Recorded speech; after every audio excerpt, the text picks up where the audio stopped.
Mateo, ang henyo. Credit to the author. M271-80.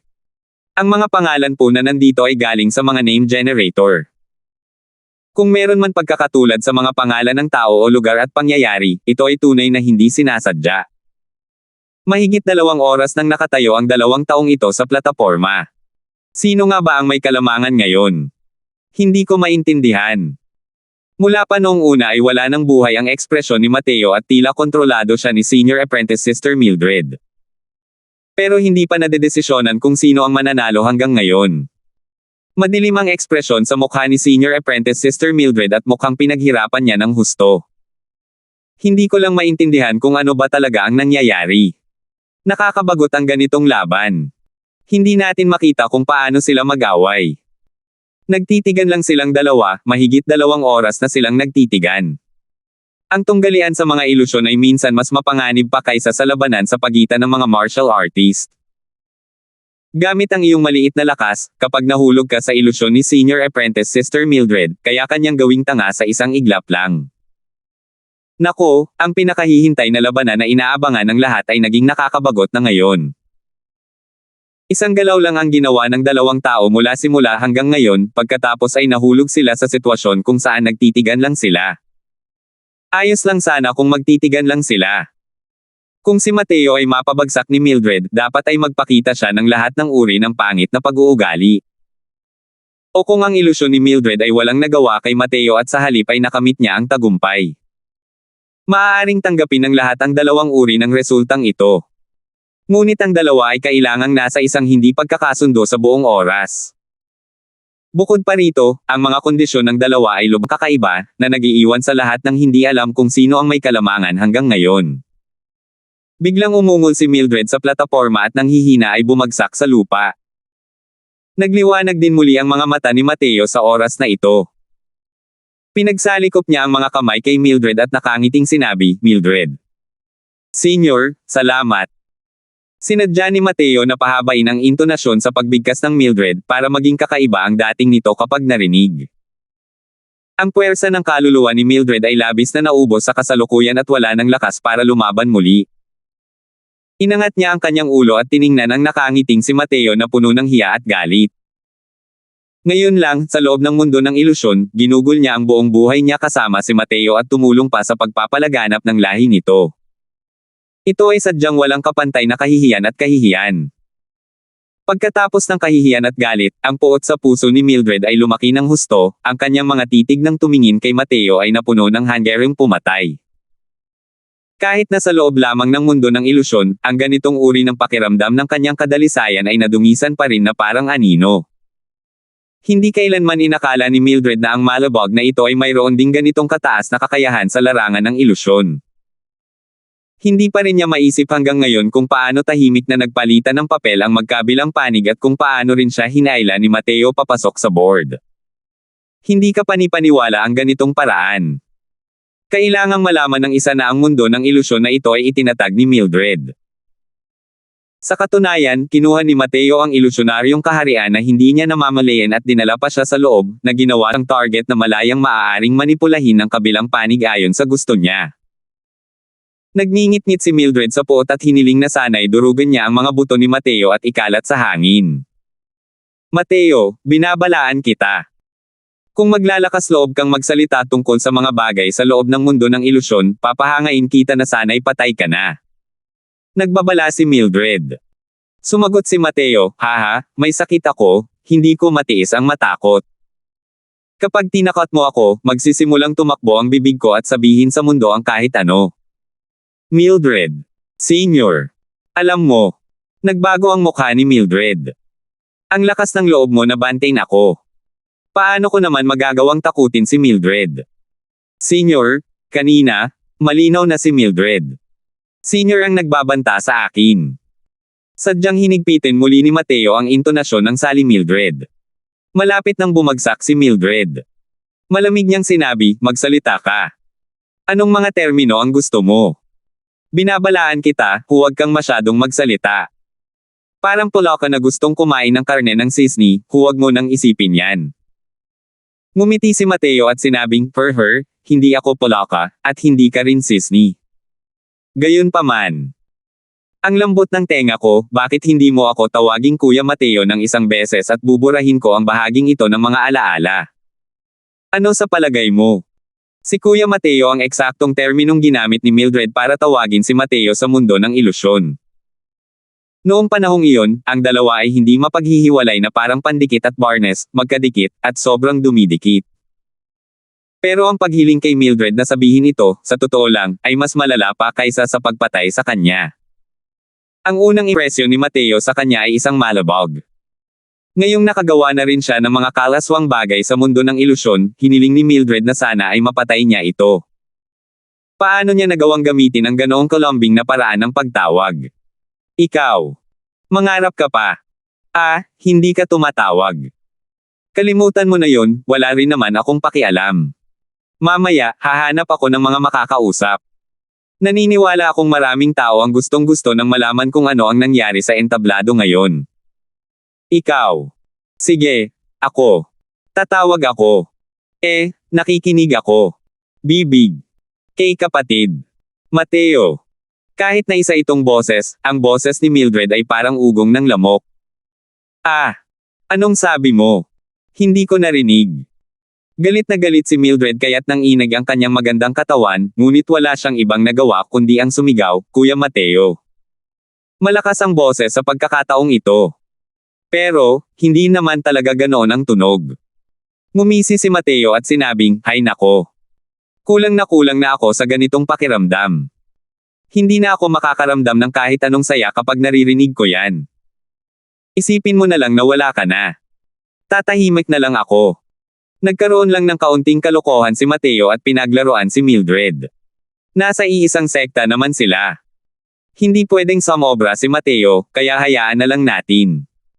Malinaw na alam na ni Mateo na kamumuhian siya ni Mildred simula noon pero wala naman talaga siyang pakialam. Para sa iba, ang mga ilusyon ni Mildred ay napakalakas. Ngunit para kay Mateo, ang kanyang mga ilusyon ay walang anumang bata. Nahirapan si Mildred na bumangon ngunit medyo nanghihina pa rin ang kanyang mga tuhod. Gayunpaman, nanatili siyang nakatayo roon ng may pagmamatigas at malamig na nakatitig kay Mateo habang sinasabi, ang pagkatalo ay nangangahulugan ng pagkatalo. Ano pa ang dapat ipagpasalamat? Pagkatapos, medyo nahihirapang naglakad pababa ng plataporma si Mildred. Tumingin ang mga manunood sa matigas ang ulong si Mildred at muling tumingin kay Mateo sa plataporma. Nakatitig sila sa isa't isa nang walang masabi. Si Senior Apprentice Sister Mildred na nagtagumpay sa pamamagitan ng paggamit ng illusionary arts ay natalo ng ganito. Parang, maayos naman si Mateo. Hoy, ang pagod na pagod ng soul force ni Senior Apprentice Sister Mildred. Bakit mukhang maayos naman si Mateo? Kahit na manalo siya kay Senior Apprentice Sister Mildred, hindi dapat nang hindi gumagamit ng kahit kaunting soul force, di ba? Oo, kakaiba rin para sa akin. Malinaw na nahulog si Mateo sa ilusyon. Pero bukod sa pagiging blanca ng kanyang mga mata sa gitnang bahagi, tila walang pagkakaiba sa pagitan ng simula at katapusan. Ang ganitong sitwasyon ay talagang kakaiba. Nababaliw ka ba? Nabalitaan kong isa ring alchemist si Mateo. Marahil ang mga natamo niya sa banal na kaluluwa ay mas kahanga-hanga pa kaysa kay Senior Apprentice Sister Mildred. Ang tanga mo. Hindi rin ako bulag at nakikita ko ang badge na suot ni Mateo. Mababang ranggo lang ng Alchemy Master ang badge niya. Kahit na makalusot siya sa Middle Stage Spirit Condensation Realm, ang Soul Force niya ay Middle Rank Alchemy Master lang. Dahil nakipaglaban siya kay Senior Apprentice Sister Mildred, paanong posible na wala siyang makonsumo? Itong si Mateo ay talagang may kakaibang lumalabas. Tunay ngang ipinagpatuloy ni Mateo ang momentum ng kanyang magkakasunod na tagumpay at muli, nagdulot ng pagkagulo, sa kasalukuyang kalagayan, nang talunin niya ang isang kalaban na nasa top 3. Si Mildred, na mayroong transcendent ng illusionary arts, ay natalo kay Mateo nang hindi maipaliwanag. Walang nakakaalam kung anong klaseng kompetisyon ang naranasan ng dalawa sa mundo ng ilusyon. Parehong tikom ang bibig ng magkabilang panig. Sa kabilang plataporma, matagal nang natapos ang laban ni Tov Ian at Leandro. Walang anumang sorpresa, tinalo ni Tov Ian si Leandro. Ang huling round, Mateo laban kay Tov Ian. 272. Ang balita tungkol sa pagpasok ni Mateo sa finals ay hindi lamang nagdulot ng malaking kaguluhan sa mga disipulo, kundi pati na rin ang mga nasa matataas na posisyon ng Tranangil Cloud Sect ay kitang-kitang naantig. Ngunit naiiba sa mga disipulong iyon, alam ng lahat ng mga elder na ito na ang mga nagawa ni Mateo sa alchemy daw ay lubhang kahanga-hanga. Para magkaroon ng ganitong kahangahangang mga nagawa sa alchemy daw at martial daw ng sabay, tao ba talaga ang batang ito? May mga pagkakataon na hindi sapat ang lakas ng tao. Wala talaga akong ideya kung anong klaseng buhay ang amo sa likod ni Mateo. Para magpalaki ng isang kakaibang buhay na tulad ni Mateo.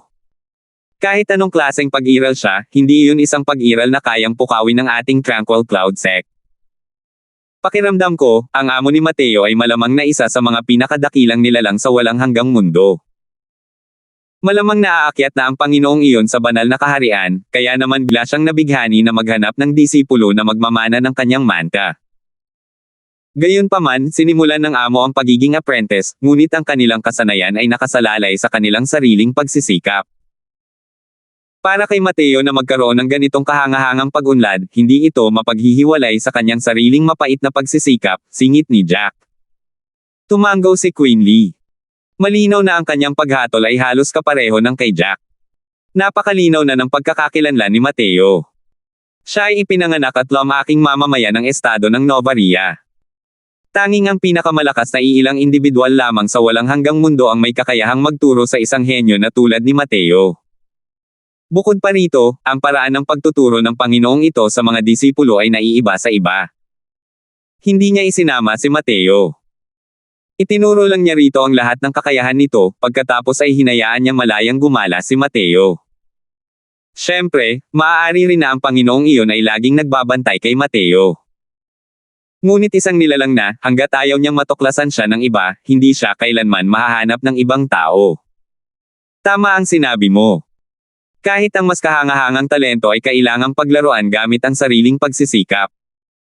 Dahil sa pagganap ni Mateo sa estado ng Novaria, napakahusay ng talento at ugali ng batang ito. Hindi nakakapagtaka na magugustuhan siya ng Panginoong iyon. Gayunpaman, para mapalipad niya ang kalangitan sa isang galaw lamang, malaki ang naitulong ng Nine Heavens Road. Dahil sa personalidad ni Mateo, sa palagay ko ay tiyak na maaalala niya ang aking Tranquil Cloud Sect ng may pasasalamat, sabi ni Queen Lee. Sumang-ayon si Jack, ang batang ito ay hindi man lang mahinahon sa mga kaaway, ngunit ginagamit niya ang kanyang buhay upang protektahan ang mga malalapit sa kanya. Hanggat hindi tayo gumagawa ng anumang bagay na magpapakalma sa kanyang puso, kapag umunlad ang batang ito sa hinaharap, tiyak na magbibigay siya ng tulong at gabay. Ito ay dahil lamang. Ang Heavenly Sky Sect ay tila lalong nagiging hindi mapakali nitong mga nakaraang araw. Hindi ko rin alam kung maaari ba tayong maghintay hanggang sa araw na lumaki si Mateo.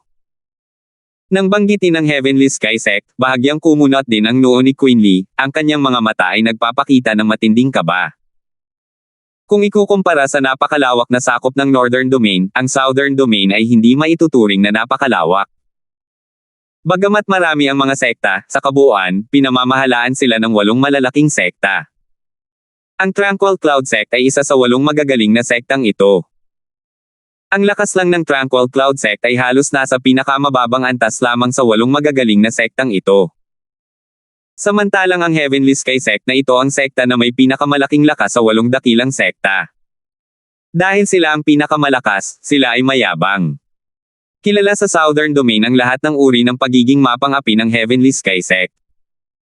Lalo na nitong mga nakaraang taon, ang iba't ibang aktibidad ng Heavenly Sky Sect ay unti-unting tumataas. Dahil dito, natural na kinakabahan ang mga sekta na may mas mahinang lakas tulad ng Tranquil Cloud Sect. Bilang amo ng isang sekta, ang bigat sa balikat ni Queen Lee ay hindi kayang isip ng mga tagalabas. Dahil sa kahangahangang talento ni Mateo, basta't bibigyan siya ng 10 taon, hindi dapat maging problema ang paglusot sa Soul Sea Realm. Sa panahong iyon, dahil sa isang makapangyarihang Soul Sea Realm na kalaban ng langit tulad ni Mateo na humahawak sa kuta, ang Tranquil Cloud Sect ay malamang na maging isang mas mataas na puwersa sa mga dakilang sekta na may iisang hangganan lamang. Kung gayon, malinaw na hindi na nila kailangang matakot sa banta mula sa Heavenly Sky Sect. Pero ang problema ay kung bibigyan ba ng Heavenly Sky Sect ng oras ang Tranquil Cloud Sect para umunlad ng mapayapa sa loob ng 10 taon. Bumantong hininga ng mahina si Quinley at sinabing, ang problema ay kailangan pa rin ng ating Tranquil Cloud Sect ng isa pang makapangyarihang Soul Sea Realm para lumitaw sa lalong madaling panahon. Kung hindi, malamang na hindi natin matatakasan ang resulta ng pagiging nasakop. Napabuntong hininga rin si Jack nang marinig iyon. Walang magawa niyang sinabi, Soul Sea Realm. Madali lang magsalita, pero ang paggawa nito ay kasing hirap ng pag-akyat sa langit. Kahit na may natatanging talento si Marshall Uncle Sky Maple, biglaan lang siyang nakarating sa Soul Sea Realm. Noon, nang lumipat ang aming Tranquil Cloud Sect mula sa Northern Domain, hinabol kami ng mga taong iyon hanggang sa wala ng daan patungo sa langit at wala ng gate patungo sa lupa, na nagresulta sa pagkawala ng 2 tomo ng Azure Deeper Purple Young Sword Art. Kung hindi, ano ang kinalaman ng kasalukuyang Southern Domain sa Heavenly Sky Sect? Ang panimulang punto ng isang tao ang nagtatakda ng taas. 1,000 taon na ang nakalilipas, ang Tranquil Cloud Sect ay nagkaroon ng malaking paglipat, ngunit nawala ang 2 tomo ng Sect Forte Cultivation Method, na nagresulta sa pagtuklas ng mga miyembro ngayon na ang pagpasok sa Soul Sea Realm ay kasing hirap ng pag-akyat sa langit. O kung hindi, sa mga pundasyon ng Tranquil Cloud Sect, kahit nahabulin sila hanggang sa Southern Domain, hindi ito magiging ganito kalungkot. At kahit medyo kumpleto na ang Azure Deeper Purple Young Sword Art, kung wala ang Marshall Dow Cultivation Method para mapataas ang Cultivation Realm, maaari lamang tingnan ngunit hindi kainin ang nasa likuran. Mabuti na lang at malalim ang pundasyon ng Tranquil Cloud Sect. May iilang henyo sa bawat henerasyon na kayang piliting makarating sa Soul Sea Realm sa pamamagitan ng pag-unawa sa layunin ng espada sa Nine Heavens Road o sa pamamagitan ng pag-asa sa sarili nilang persepsyon. Isa na rito si Sky Maple. Maliban na lang, ang pagnanais na lubos na maunawaan ang Azure Deeper Purple Young Sword Intent sa Nine Heavens Road ay isang bagay na halos imposible. Ang mga pamamaraan ng paglilinang at mga pamamaraan sa pakikipaglaban ay mga bagay na ipinapahayag sa pamamagitan ng mga teksto. Kung ikukumpara, mas malinaw at mas madaling maunawaan, mas madali rin itong malinang. Pero kung pag-uusapan natin ang kabuuan ng layuning mag-sword, mainam na lang na direktang unawain ito. Kapag nagsasanay ng mga kasanayan sa paglilinang, gaano man kalawak ang pagsasanay, imposibleng lubos na maunawaan ang tunay na layunin ni Weltan. Pero sa Nine Heavens Road, lubos na mauunawaan ng isa ang tunay na layuning ito sa pamamagitan ng huling espadang iyon. Gayunpaman, ang ganitong uri ng bagay ay maaari lamang maunawaan at hindi mailalarawan.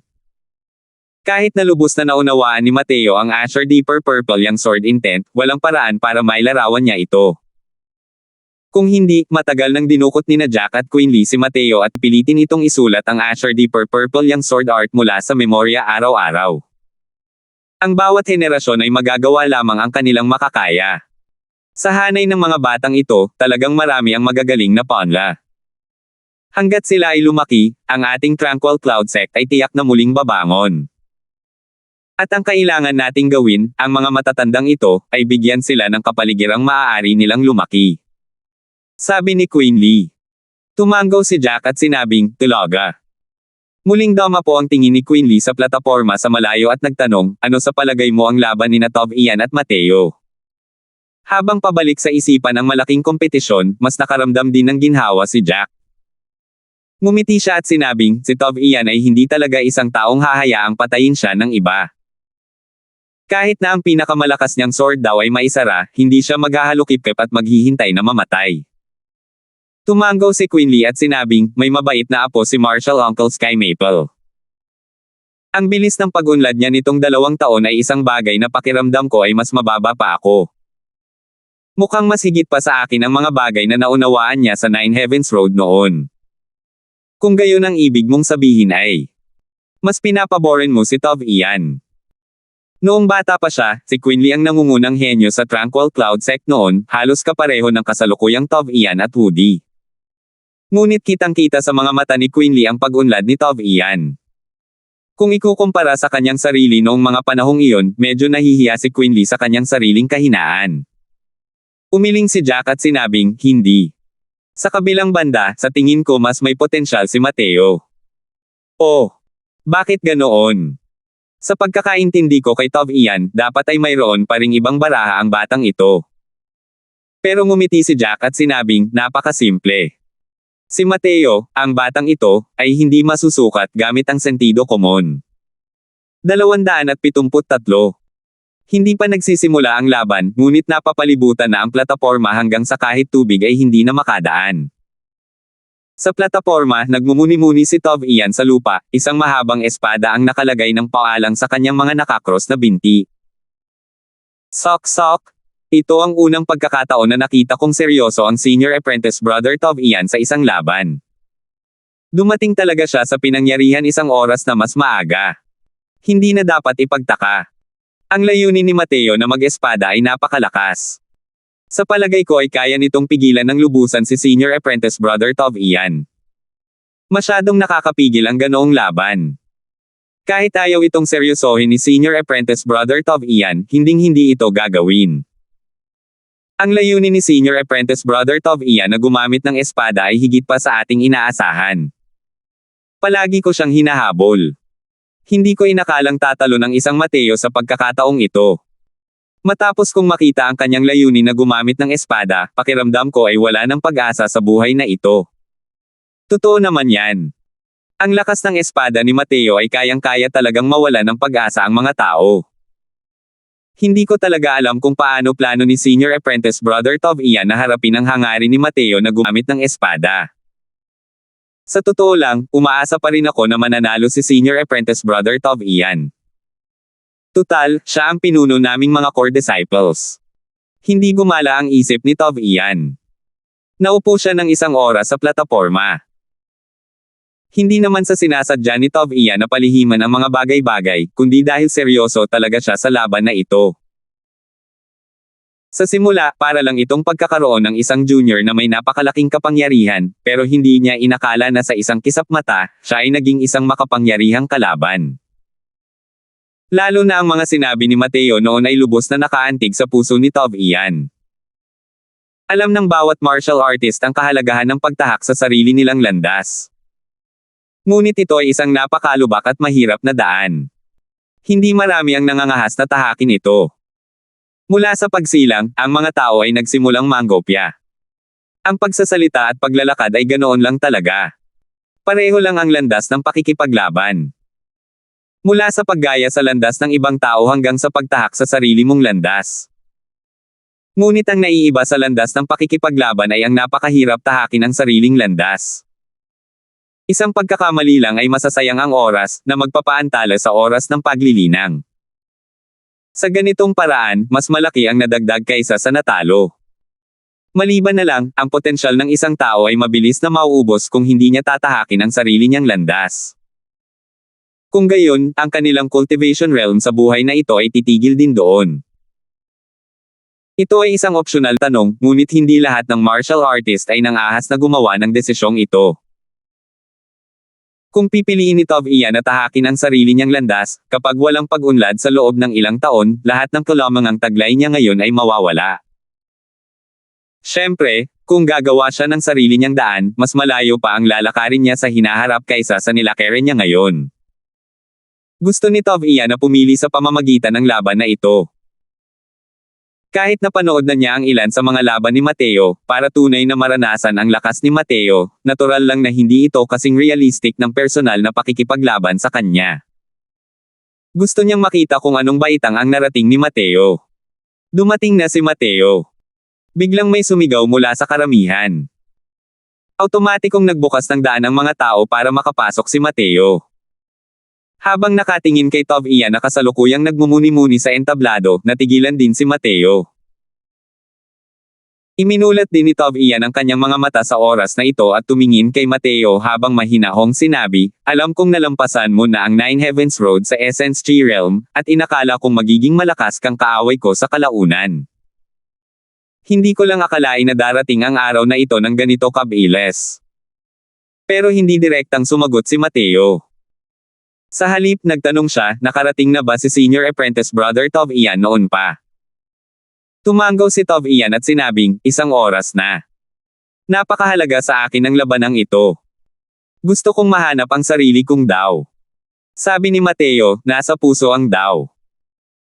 Dahil sa talento ni Senior Apprentice Brother Tov Ian, naniniwala akong hindi magiging mahirap ang paghahanap ng sarili mong landas. Umiling si Tov Ian at sinabing, hindi mahihirapan ang mga nakakaalam, hindi alam ng mga nahihirapan.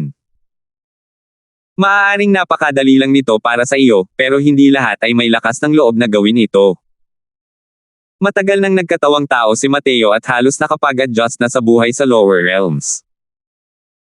Ngunit ang pananaw niya sa mundo na higit pa sa antas na ito ay madalas pa ring hindi naaayon sa mga tao at bagay sa paligid niya. Para sa mga tao sa banal na kaharian, ang pag-unawa sa tunay na layunin ay isang bagay na pangkaraniwan. Ngunit para sa mga tao sa mababang kaharian, ang tunay na layunin ay napakalayo. Ang mga salita ni Mateo ay parang isang taong hindi sumusubok na tingnan ang mga bagay-bagay mula sa pananaw ng ibang tao. Walang kapantay ang talento ni Tov Ian sa buong Tranquil Cloud Sect, ngunit kapag nailagay sa buong Southern Domain, hindi ito gaanong maituturing na mahalaga. At ang mga henyo ng Southern Domain ay walang kapantay kapag nailagay sa buong Endless World. Sa buong walang hanggang mundo, ilan nga ba sa mga tao ang makakaunawa sa tunay na layunin? Kahit na ang talento ni Tov Ian ay hindi kayang abutin ng langit, ang pag-unawa sa tunay na layunin ay isang bagay na malayo pa rin maabot. Gayunpaman, may ibang paraan si Mateo ng pagtingin sa mga bagay-bagay. Ngumiti siya at sinabing, hindi tama iyan, Senior Apprentice Brother Tov Ian.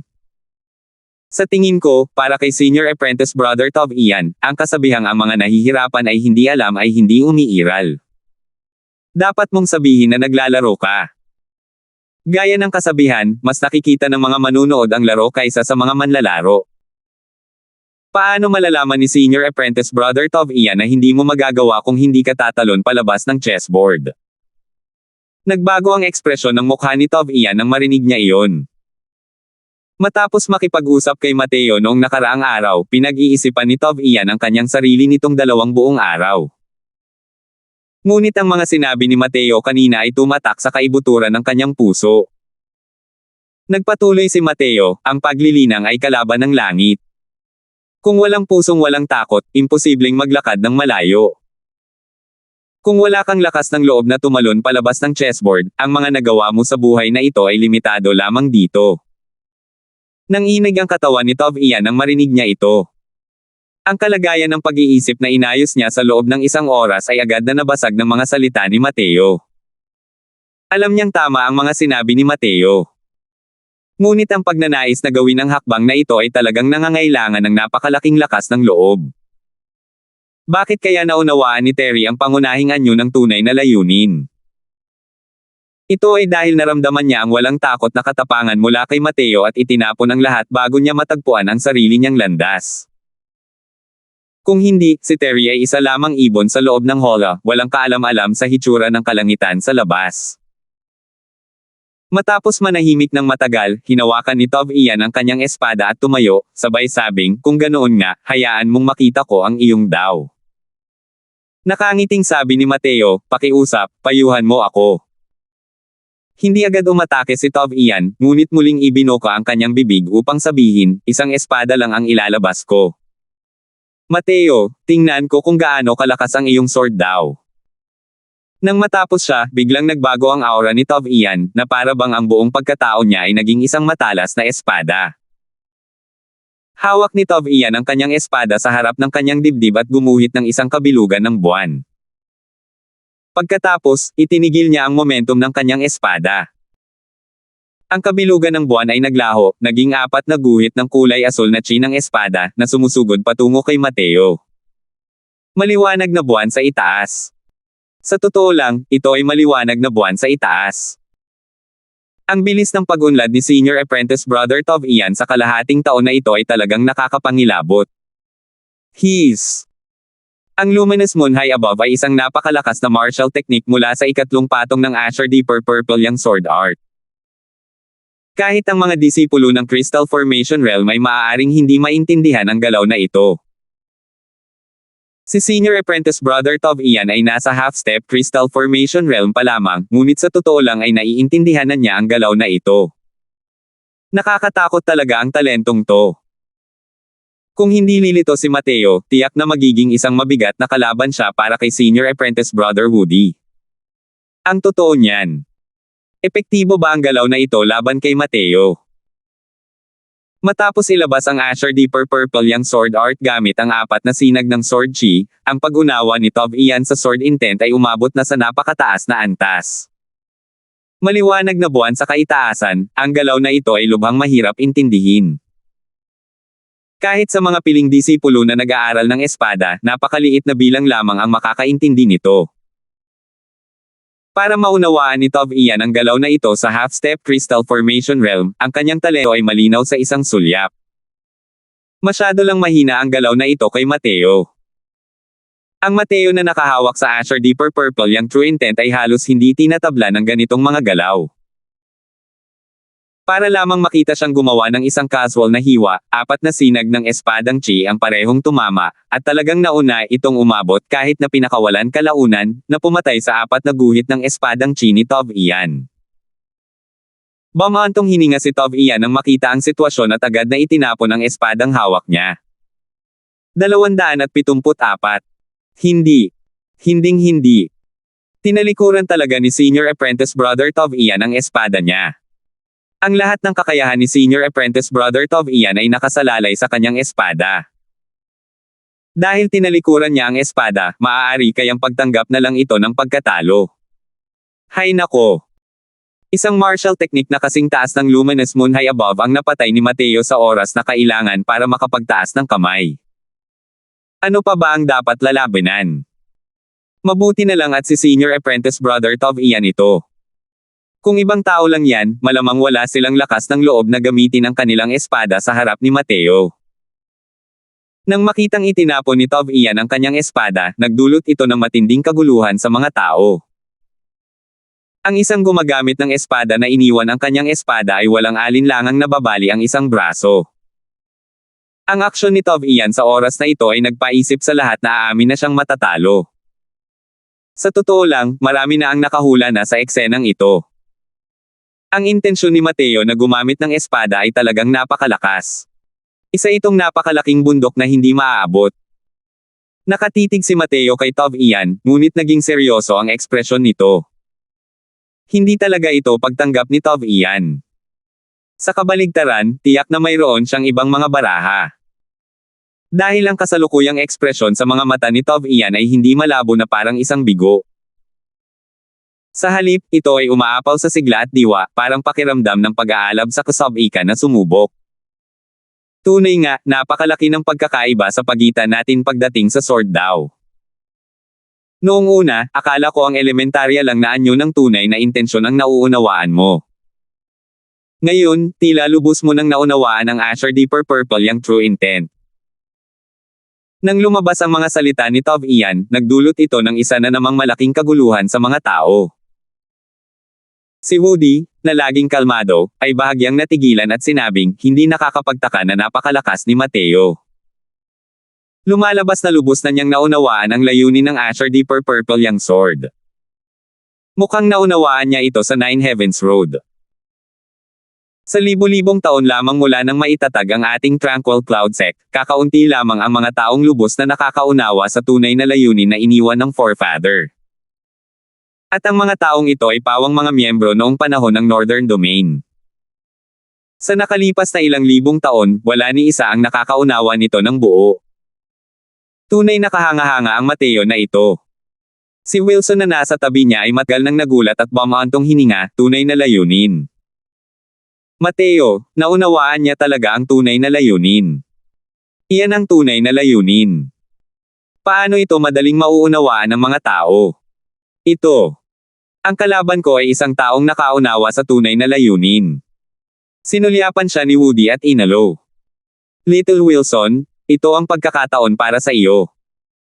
Itabi mo na ang iyong mga iniisip tungkol sa mga pakinabang o pagkalugi. Aanihin mo ang malalaking gantimpala. Pero natatawang sabi ni Wilson, hay nako, napakasama ng bawat isa sa inyo. Wala akong ganoong antas ng pangunawa. Walang saysay din ang makipagpalitan ng suntok sa kanya. Umiling si Woody habang nakangiti at hindi na nagsalita pa. Batid niya ang talento ni Wilson. Bagamat hindi siya lubos na may talento, hindi siya katulad ng mga ordinaryong tao. Mahinahon lang talaga ang kanyang personalidad at madali siyang umatras kapag may nahaharap na problema. Mahirap makamit ang isang dakilang bagay sa ganitong personalidad. Lalo na sa landas ng pakikipaglaban, napakahirap magkaroon ng mga tagumpay. Ang pagkahulog ni Wilson sa ilalim ng mga piling disipulo ay may kaugnayan sa kanyang personalidad. Pero walang silbi para sa iba na pag-usapan ang ganitong bagay kahit gaano pa nila subukan. Dapat ay napagtanto niya rin ito. Tunay na layunin, ang bigat na kinakatawan ng dalawang salitang ito ay talagang napakalaki. Nang marinig ng mga manunood sa ibaba ng entablado ang mga salita ni Tov Ian, nawalan sila ng kontrol. Narinig mo ba ang sinabi ni Senior Apprentice Brother Tov Ian? Sabi niya naunawaan daw ni Mateo ang tunay na intensyon. Ito ay naunawaan, hindi ang pangunahing anyo ng tunay na intensyon. Imposible. Hindi ba't ibig sabihin nito ay tiyak na magiging isang makapangyarihang nilalang si Mateo tulad ni Forefather Welton sa hinaharap? Ilang taon na ba ang nakalipas mula nang lumitaw ang isang makapangyarihang nilalang na tulad niyan sa ating Tranquil Cloud Sect? Ayaw kong maniwala. Paano ito naging posible? Paano naging ganoon kadali ang isang bagay tulad ng pag-unawa sa tunay na layunin? Habang nagwawala ang mga debate sa ibaba ng entablado, si Mateo na nasa tapat ni Tov Ian ay ngumiti at sinabing, matalas ang mga mata ni Senior Apprentice Brother Tov Ian. Gayunpaman, malamang na hindi mo basta-basta matatanggap ang pagkatalo, hindi ba? Mapagbigay na tinanggap ito ni Tov Ian, dahil lubos mo nang naunawaan ang Asher Deeper Purple yang sword art, wala nang silbi sa iyo ang lahat ng aking mga galaw sa espada. Magagamit ko na lang ang ibang mga paraan. Bagamat medyo kakaiba ang paggamit ng lakas para durugin ang iba, wala na akong ibang pagpipilian. Bilang isang martial artist, ayaw kong matalo. Ang ibig sabihin ng mga salitang ito mula kay Tov Ian ay gagamitin niya ang cultivation realm para durugin si Mateo. Pero hindi naramdaman ni Mateo na may anumang hindi naaangkop doon. Habang nakatayo sa plataporma, walang gustong matalo, kasama na siya, si Mateo. Nakita ni Mateo ang matinding hangarin na makipaglaban mula sa mga mata ni Tov Ian, at hindi niya sinasadyang naunawaan ito sa kanyang puso. Mukhang malaki ang naging epek ng pag-uusap kanina kay Tov Ian. Ang laban na ito ay may pambihirang kahulugan para kay Tov Ian.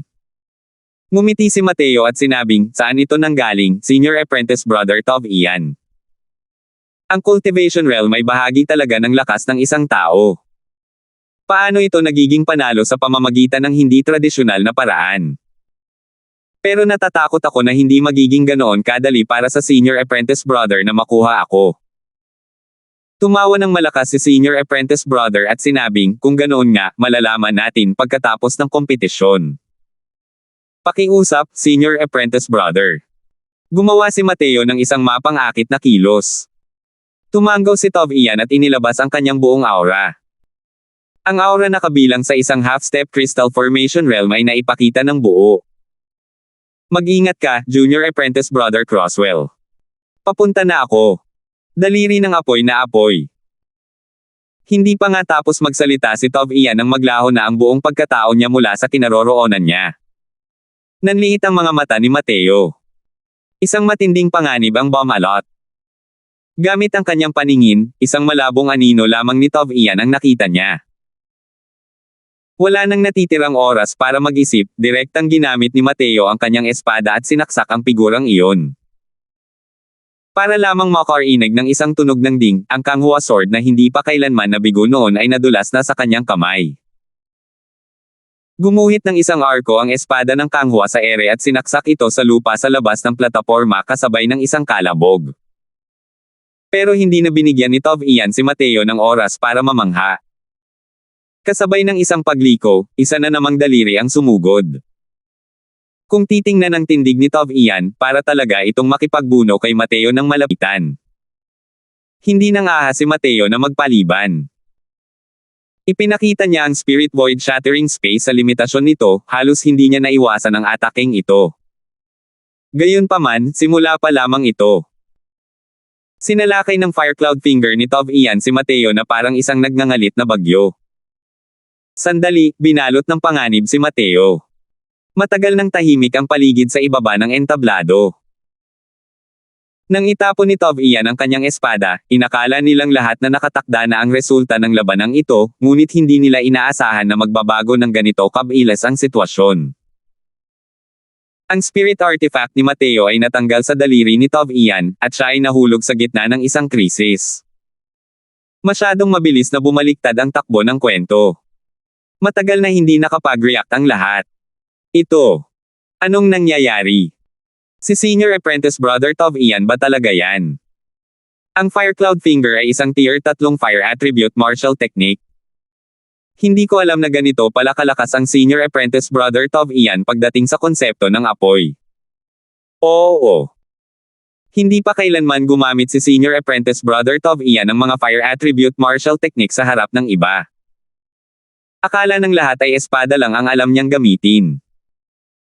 Malamang, walang mag-aakala na ang fire attribute martial technique ni Senior Apprentice Brother Tov Ian ay talagang napakalakas. Bagamat ang Fire Cloud Finger ay isang mababang grade na tier 3 martial technique lamang, para kay Senior Apprentice Brother Tov Ian na mapaputok ang spirit artifact ni Mateo, malamang ay sinanay na ito para sa Great Circle Realm, tama ba? 18 taong gulang pa lamang siya ngayong taon. Hindi lamang niya naunawaan ang isang napakalakas na sword intent, naunawaan pa niya ang konsepto ng apoy sa ganoong antas. Tunay na kasuklam-suklam sa langit. Nasa panganib ngayon si Mateo. Ang dahilan kung bakit kaya niyang lumaban ng labis-labis noon ay dahil sa pag-asa sa kanyang layuning mag-sword. Ngayong nakaalis na ang kanyang espada sa kanyang kamay, para na itong isang ibong nawala ng pakpak. Sa ganitong sitwasyon kung saan napakalaki ng agwat sa cultivation realm, ang pagkatalo ay isang bagay na hindi maiiwasan. Gayunpaman, ang kanyang movement technique ay napakabilis. Kaya niya talagang tumagal ng napakaraming galaw sa ilalim ng mga atake ni Senior Apprentice Brother Tov Ian. Akala ko noong una ay si Mateo ang papalit sa Senior Apprentice Brother Tov Ian sa pagkakataong ito, pero hindi ko inakalang ganito pala kalalim ang daan patungo sa mga tagaytay ng bundok. Mukhang dito na matatapos ang alamat ni Mateo. 275. Hindi inakala ng lahat na si Tov Ian ay talagang nagsanay ng mga fire attribute martial technique sa ganitong antas. Sa plataporma, napakabilis ng mga galaw ni Tov Ian at Mateo. Para lamang makita ang dalawang imahe na lumilipad sa banda roon. Sa loob ng mga sumunod na imahe, isang pulang ilaw ang gumuhit ng kakaibang linya. Iyon ang daliri ni Tov Ian na kulay apoy. Ang Fire Cloud Finger ay isang napakalakas na uri ng close combat skill. Ang lakas nito ay napakalakas. Kahit natamaan pa ni Tov Ian si Mateo ng mga daliri, malamang na mawawala agad ang kakayahan niyang lumaban. Kung tamaan siya nito ng direkta, mahirap talagang sabihin ang magiging resulta. Kahit malakas ang lakas ni Mateo, nasa 4th level spirit condensation realm pa lang siya. Mas mahina ang enerhiya ng kanyang protective essence kumpara sa isang half-step crystal formation realm. Hindi itinuring ni Tov Ian si Mateo bilang isang kalaban na hindi kayang tiisin ang kahit isang suntok. Kasalukuyan siyang gumagawa ng lahat ng makakaya niya at walang pinipigilan. Kapag may nangyaring aksidente, talagang hindi sigurado ang magiging resulta. Sina Jack at Quinley na kasalukuyang nanunood ng labanan mula sa malayo ay napuno rin ng pangamba. Dahil sa kanilang paningin, natural nilang nakita ng malinaw ang nangyayari sa plataporma. Ito ang dahilan kung bakit ang laban ng dalawang taong ito ay tila mas nakakagulat at nakakaantig ng damdamin. Hindi iniwan ng Fire Cloud Finger ni Tov Ian ang mga mahahalagang punto ni Mateo sa bawat galaw. Bukod pa rito, napakabilis ng kanyang mga galaw. Bawat galaw ay kasing bilis ng dati, na pumipilit kay Mateo hanggang sa wala na siyang lakas para gumanti. Sect Master, kung magpapatuloy ito ng ganito, natatakot ako na may mangyari pang aksidente. Mateo, siya. Nag-aalalang sabi ni Jack nang makitang nasa mapanganib na sitwasyon si Mateo. Ngunit umiling si Quinley at sinabing, ang paghaharap sa pagitan ng dalawang dakilang henyo ay isang bagay na hindi maiiwasan. Ang laban na ito ay may pambihirang kahulugan. Kung ikaw o ako ay lalabas upang pigilan ang laban na ito ay magiging lubhang makasama sa kanila. Pero ang mga kamao at sipa ay walang mata. Paano kung may mangyari kay Mateo? Ang pagsilang ng isang walang kapantay na makapangyarihang nilalang ay hindi maiiwasang isinilang mula sa pagtapak sa mga balikat ng hindi mabilang na mga henyo. Kung hindi makakalampas si Mateo sa round na ito, ipinapakita nito na wala siyang potensyal na maging isang walang kapantay na makapangyarihang nilalang. Bukod dito, kung kikilos tayo upang pigilan ito, matatalo si Mateo. Maaaring matalo ang mga henyo, ngunit sa palagay ko ay tiyak na hindi gugustuhin ni Mateo na matalo sa ganoong paraan. Nang makitang walang balak si Quinley na pigilan ito, labis na nag-alala si Jack. Gayunpaman, naunawaan din niya na ang sinabi ni Quinley ay lubos na makatwiran. Nang iwan ni Tov Ian ang kanyang espada, malamang nahulaan na ni Mateo na mayroon pa siyang ibang planong reserba. Sa pagharap sa isang ekspertong tulad ni Tov Ian, ipinakita ni Mateo ang kanyang katapangan na ipagpatuloy ang laban na gusto rin niyang manalo sa laban na ito. Hanggang dito na lang ang naisip, pilit pinigilan ni Jack ang kutob na itigil ito at ipagpatuloy ang panunood ng laban. Mas bumilis ang atake ni Tov Ian. Na-activate na ni Mateo ang Essence Energy Ignition, halos hindi niya naiwasan ang mga atake ni Tov Ian sa pamamagitan ng pagsasama nito sa Spirit Void Shattering Space. Pero ang hakbang na ito, ang Essence Energy Ignition, ay may isang depekto, at ang pagtaas ng rate ng pagkonsumo ng enerhiya ng Essence. Sa isang laban kung saan napakalakas ng paggamit ng enerhiya ng Asensya, gaano katagal kaya ito mapapanatili ng enerhiya ng Asensya ni Mateo? Ang sitwasyon ay lalong nagiging hindi kanais-nais para kay Mateo. Kapag naubos na ang enerhiya ng kanyang Asensya, maaari siyang mapunta sa mortal na panganib. Napakalakas talaga ni Senior Apprentice Brother Tov Ian. Gumagamit ang Fire Cloud Finger ng konsepto ng Fire Amplification para mapataas ang attack power. Sinanay niya ito hanggang sa Great Circle Realm. Ang attack power ng daliri niya ngayon ay malamang hindi na mas mahina kaysa sa paggamit ng espada niya, di ba? Itinatapon niya ang espada para gamitin ang daliri. Tunay ngang isang combat genius si Senior Apprentice Brother Tov Ian. Hindi rin inaasahan ang lakas ni Mateo. Hindi ko akalain na kahit walang espada sa kamay niya, kaya niyang tiisin ang napakaraming galaw ni Senior Apprentice Brother Tov Ian. Isa pa, nakikita kong mas mabilis ang mga galaw ni Mateo kaysa dati. Pero sa maikling panahong ito, halos kalahati na ang naubos ng essence energy niya. Malamang, may mga paraan din siya para mapalakas ang mga galaw niya, di ba? Oo. Pero sinusubukan ni Mateo na humingi ng pansamantalang ginhawa anuman ang kahihinatnan. Kapag naubos na ang enerhiya ng kanyang asensya, mapapahamak siya. Tama ang sinabi mo. Sandali lang. Napansin mo ba na parang lalong bumibilis ang bilis ni Mateo, pero unti-unting bumabagal ang paggamit ng enerhiya sa essence? Totoo yan. Kung hindi mo sinabi, hindi ko sana napansin. Mabilis ang essence energy consumption ni Mateo ngayon lang, pero mas bumagal na ito ngayon. Bukod pa rito, ang bilis niya sa pag-iwas sa mga atake ni Senior Apprentice Brother Tov Ian ay lalong bumibilis. Halos hindi na makasabay si Senior Apprentice Brother Tov Ian sa bilis niya. Ito. Anong nangyayari? Sa plataforma, habang lumalaban si Tov Ian, lalo siyang nababahala. Sinunog ni Mateo ang kanyang essence energy para mapataas ang kanyang movement speed. Ang pagkonsumo ng kanyang essence energy ay tumaas ng ilang beses. Bagamat pilit nitong pinabilis ang kanyang bilis sa loob ng ilang panahon, tulad ng sinabi ng taong iyon, ito ay isang estilo ng pakikipaglaban na naghahanap ng pansamantalang ginhawa sa pamamagitan ng hindi pagsasaalang-alang sa mga kahihinatnan. Dahil ang kanyang bilis ng paggalaw na pinalakas ng kanyang essence energy ay hindi kayang pawiin ang mga atake ni Tov Ian. Pagkatapos ng ilang dosenang galaw, hindi na ito kayang suportahan ng essence energy ni Mateo. Muling bumagsak ang kanyang bilis. Ngunit lalong naging mabangis si Tov Ian habang lumalaban siya gamit ang kanyang mataas na cultivation realm at napakalawak na essence energy. Hindi bumaba ang kanyang attacking speed kundi tumaas pa. Matapos ang paghina at paghina, ang sitwasyon ni Mateo ay lalong naging mapanganib. Kanina lang, halos hahawakan na ng Fire Cloud Finger ni Tov Ian si Mateo.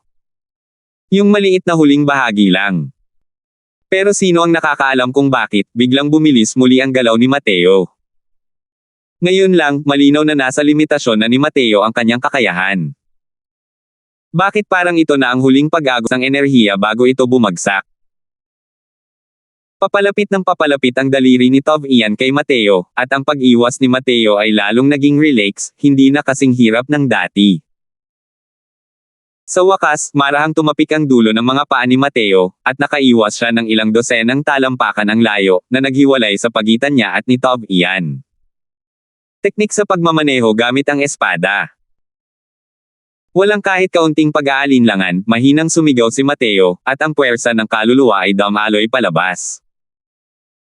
Hindi kalayuan, ang Kanghua sword na nasaksak sa lupa ay nagbigay ng sunod-sunod na ugong at kusang gumalaw. Malaki ang ipinagbago ng ekspresyon ni Tov Ian nang makita niya ang sitwasyon. Muli siyang sumugod paarap. Pero paano siya mabibigyan ni Mateo ng isa pang pagkakataon? Nang marinig lamang ang paghugot ng Kanghua sword mula sa lupa kasabay ng isang tunog ng ding, pagkatapos ay isang malamig na kislap, direktang inatake nito si Tov Ian.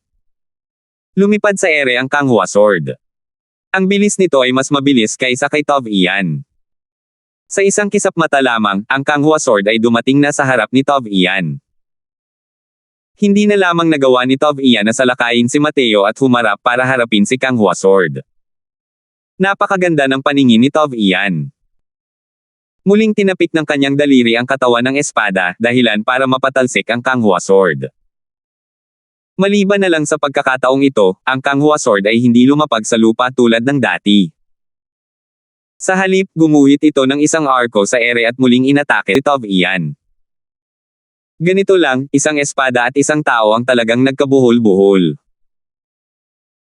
Hindi kayang lagpasan ni Kanghua sword ang Fire Cloud Finger ni Tov Ian, habang si Tov Ian ay hindi rin kayang lagpasan ang Kanghua sword para salakayin si Mateo. Muling pumasok sa isang hindi pagkakasundo ang dalawa. Ito. Anong sword art ito? Para talaga. Kontrolin ng malayuan ang espada para umatake. Napakahirap isipin ng ganitong paraan ng pag-atake. Kanina lang, halatang hindi na makatiis si Mateo, bakit biglang bumilis ang mga galaw niya na parang nakainom siya ng stimulants. Muntik nang magtagumpay si Senior Apprentice Brother Tov Ian kanina, pero nakatakas siya ng ganoon lang. Nakakatakot talaga si Mateo. Hawak ni Senior Apprentice Brother Tov Ian ang lahat ng kalamangan, pero nagawa pa rin niya itong mabawi. Bukod pa rito, gumamit pa siya ng napakalalim na kasanayan sa pag-iispada. Ang sword driving technique na ito ay talagang isang divine soul mystic art. Nararamdaman nyo ba? Ang soul force ni Mateo ay mas malakas pa kaysa sa mga high-rank alchemy masters. Sus Mariosep! Paano ba nakapag-cultivate ang lalaking ito? Isang 15 taong gulang na 4th level spirit condensation realm na nakahawak sa tunay na intensyon at sa kanyang soul force ay napakalakas pa. Tao ba talaga ang lalaking ito? 276. Hindi na maihahambing ang kasalukuyang soul force ni Mateo sa nakaraan. Kaya na nitong panatilihin ang sword driving technique ng ilang panahon. Masyado lang mataas ang kailangan ng sword driving technique para sa soul force. Hindi rin niya ito kayang ipagpatuloy ng matagal. Bukod pa rito, kahit malakas ang sword driving technique, kapag nakaharap sa isang half-step crystal formation realm expert tulad ni Tov Ian, wala pa rin itong nakukuhang anumang kalamangan. Pagkatapos ng mahigit 100 rounds, binawi ni Mateo ang kanyang soul force at ibinalik ang Kanghua sword. Sa pagkakataong ito, hindi na sinamantala ni Tov Ian ang pagkakataon para humabol. Naunawaan niya na ang parehong paraan ay wala ng silbi kay Mateo. Tumingin si Tov Ian kay Mateo na ang mga matang parang nagliliyab na sulog, tila tuwang-tuwa. Malinaw na ang labanan kanina ay lubos niyang ikinatuwa. Mukhang may narating kang tagumpay noong palitan ng kalaban ngayon lang. Kung hindi, imposibleng makatakas ka sa aking saklaw ng pag-atake. Sabi ni Tov Ian. Inabot ni Mateo ang kamay para tanggapin ang Kanghua sword at tumango habang sinasabing, sa totoo lang, pangunahing nililinang ko ang paraan ng paglilinang gamit ang katangiang apoy. Pero, hindi ko pa rin matutunan ang mga pangunahing kaalaman sa konsepto ng apoy. Ngayon lang, sa ilalim ng iyong matinding pressure, mayroon akong ilang mga natamo. Hindi napigilan ni Mateo ang mapabuntong hininga habang sinasabi iyon. Sa katunayan, kumpara sa layuning gumamit ng espada, ang unang tagumpay ni Mateo ay dapat na ang konsepto ng apoy. Kung tutuusin, halos buong buhay niya ay nakasalamuhan na niya ang apoy at pamilyar na pamilyar siya rito. Ngunit si Matthew ng nakaraang buhay ay sadyang walang interes sa cultivation at hindi kailanman naunawaan ang konsepto ng apoy. Sa buhay na ito, hindi sinasadyang nakatapak siya sa Nine Heavens Road. Umasa si Mateo sa sarili niyang persepsyon upang direktang pagsamahin ang mga layunin sa paggamit ng espada, na bumubuo sa pangunahing anyo ng isang kataas-taasang tunay na layunin. Sa panahong ito, natural na binigyang diin ni Mateo ang pag-unawa sa layunin ng paggamit ng espada at lumikha rin ng dalawang napakalakas na galaw ng espada, ang Nine Sword Stance at Thousand Flowing Petals. Pero matagal niyang nilinang ang Spirit Bristle 9 niyang Divine Art at hindi man lang niya naunawaan ang tunay na intensyon ng Fire Attribute. Dapat malaman ng isang tao na ang Spirit Bristle Divine King ay umasa sa isang paraan ng paglilinang na ito upang maunawaan ang ilang uri ng kataas-taasang tunay na layunin. Ang lakas ng pamamaraang ito ng paglilinang ay kitang-kita sa isang sulyap. Ngunit ang pag-unawa sa tunay na layunin ay nangangailangan ng mga pagkakataon at mga hindi inaasahang pagkikita. Hindi natagpuan ni Mateo ang pagkakataong ito at ang maswerteng pagkakataon sa buong panahong ito. Pero ngayon, ginamit ni Tov Ian ang Tier 3 Fire Attribute Martial Technique, ang Fire Cloud Finger, para itulak siya sa isang desperadong sitwasyon, at sa wakas ay nabuksan na ang pagkakataong ito. Sa katotohanan, ang Fire Cloud Finger at ang Essence Energy Ignition ni Mateo ay may parehong lalim ng pagkamit ng parehong resulta sa magkaibang paraan. Pareho nilang pinalalakas ang kapangyarihan ng martial technique sa pamamagitan ng pag-aapoy ng Essence Energy sa loob ng katawan. Saklaw nila ang isang uri ng pantulong na konsepto ng mga konsepto ng katangiang apoy, tunay na layunin sa paghahatid. Ito ay talagang isang uri ng napakamalabong konsepto. Napakakaunting tao lamang ang makakaintindi nito. Ang apoy ay walang permanenteng anyo ngunit isang pag-iral na kayang baguhin ang sarili nitong enerhiya tungo sa ibang mga anyo. Tulad ng kumukulong tubig kung saan ang apoy ay maaaring maglipat ng enerhiya sa palayok at tubig. Ito ay talagang isang uri ng paglilipat ng enerhiya sa palayok at tubig. Sa buhay, laganap ang ganitong mga halimbawa. Ang pagsiklab ng enerhiya ng asensya ay may parehong prinsipyo. Gayunpaman, kumpara sa isang purong auxiliary martial technique tulad ng Essence Energy Ignition, mayroon pa ring konsepto ng opens iba na nakapaloob sa Fire Cloud Finger.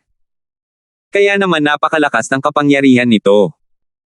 Kahit na ang Fire Cloud Finger ni Tov Ian ay hindi kapantay ng Spirit Bristle 9 niyang Divine Art, ang kanyang pag-unawa sa mga konsepto ng Fire Attribute ay higit pa kay Mateo. Mula sa aspetong ito, talagang kahanga-hanga ang talento ni Tov Ian.